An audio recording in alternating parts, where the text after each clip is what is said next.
بسم اللہ الرحمن الرحیم۔ تو آئیے چلیے آپ کو حرم خوفو، غیزہ شہر مردہ میں سب سے بڑے حرم خوفو میں لیے چلتے ہیں، جسے غیزہ کا عظیم حرم بھی کہا جاتا ہے۔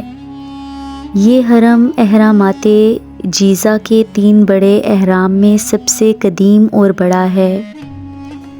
یہ مصر کے شہر گیزہ میں واقع ہے، جس کی نسبت سے اسے گیزہ کا عظیم حرم کہتے ہیں۔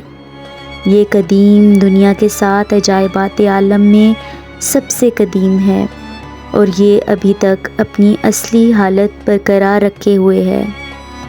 ماہرین مصریات کے مطابق یہ حرم 2560 سال قبل مسیح خوفو فرعون کے مقبرے کے طور پر استعمال ہوا۔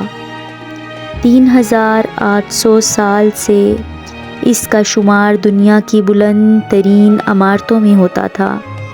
اس کی بلندی 146.5 میٹر، اگر فیٹ میں دیکھا جائے تو 481 فیٹ ہے۔ 3800 سال سے اس عظیم حرم کا شمار انسانی ہاتھ کی بنائی ہوئی سب سے اونچی تعمیر میں ہوتا تھا۔ یہ حرم سنگ مرمر سے بنے پتھریلے غلاف سے ڈھکا ہوا تھا، جس کی وجہ سے اس کی بیرونی سطح ہموار تھی، لیکن وقت کے ساتھ اس کی بیرونی سطح سے یہ پتھریلا غلاف کھرچ گیا یا کسی نے دوسری عمارات کے لیے اسے اکھیڑ دیا، لیکن اب بھی اس کی بالائی اور زیریں سطح پر اس پتھریلے غلاف کی باقیات باقی ہیں۔ اس کی تعمیر کے بارے میں مختلف مفروضات ہیں۔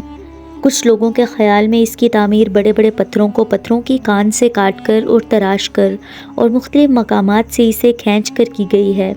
اس کے اندر 3 خانے بنے ہوئے ہیں۔ سب سے نچلا خانہ اس کی بنیادی پتھر کو تراش کر بنایا گیا ہے، جو نامکمل ہے۔ ملکہ کا خانہ اور بادشاہ کا خانہ بالائی سطح پر ہیں۔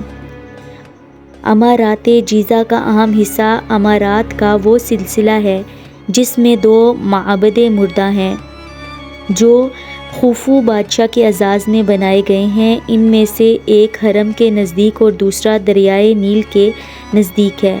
ان دونوں معبدوں کے درمیان میں ایک ابھری ہوئی رصیف ہے۔ خوفو بادشاہ کی 3 بیویوں کے حرم ان دونوں معابد مردہ کے درمیان میں ہیں اور ان کے اہرام کے گرد چھوٹے مقبرے ہیں۔ اس کے علاوہ چھوٹے حرم ہیں۔ تو جب ماہرین نے اس کی کھدائی کی تو انہوں نے جاننا چاہا کہ اس کے اندر آخر موجود کیا ہے، تو وہ اس کے اندر موجود رازوں کو جاننا چاہتے تھے۔ تو جب اس کی کھدائی کی گئی تو اندر ممی ملی، جو کہ بادشاہ کی ماں کی ممی تھی، اور اس کو جونسا ہے میوزیم میں رکھوا دیا گیا تھا۔ آگے چل کر اس کی میں آپ کو پکچر بھی دکھاتی ہوں۔ تو یہ جو پتھر ہیں، یہ قریب ہی ایک شہر ہے ٹورا، یہ پتھر وہاں سے لائے گئے ہیں۔ یہ ٹورا اور گیزہ کے درمیان میں ایک دریا تھا، اس کے ذریعے یہ پتھر لانا آسان ہو گیا۔ یہ جو بڑے بڑے پتھر ہیں، یہ 500 ٹن وزنی پتھر اٹھانا کسی کرین یا بڑی مشینری سے بھی ممکن نہیں تھا۔ تو یہ انسانوں نے یہ کام کیا تھا، یہ تب کی لیبر نے یہ کام کیا تھا۔ جو تب کی لیبر تھی وہ وہاں کے غلام تھے، جو بادشاہ اپنے غلام بنا لیا کرتے تھے، تو ان سے بڑے بڑے پتھر توڑایا کرتے تھے۔ تو یہ دیکھیے، اب یہ اس کو ذرا سمجھیے گا۔ اس میں 3 چیمبر ہیں، ایک بادشاہ کا چیمبر ہے، ایک ملکہ کا چیمبر ہے اور ایک خفیہ چیمبر ہے۔ تو بہت ہی مہارت کے ساتھ یہ بنوایا گیا ہے۔ اور یہ دیکھیں، یہ ممی جو وہاں سے برآمد ہوئی تھی۔ اچھا، اس عمارت کے اندر جو پتھر استعمال ہوئے وہ گرینیٹ پتھر ہے، جو ہیرے سے بھی زیادہ مضبوط ہوتا ہے اور وہ بڑی مشکل سے کاٹا جاتا ہے۔ تو یہ جو ممی ہے، یہ وہیں کمرے سے برآمد ہوئی تھی، جو خفیہ ایک وہاں پر حرم تھا، وہاں سے یہ ممی برآمد ہوئی تھی۔ اسی کے ساتھ اپنی میزبان کو اجازت دیجیے گا۔ اللہ حافظ، اللہ نگہبان۔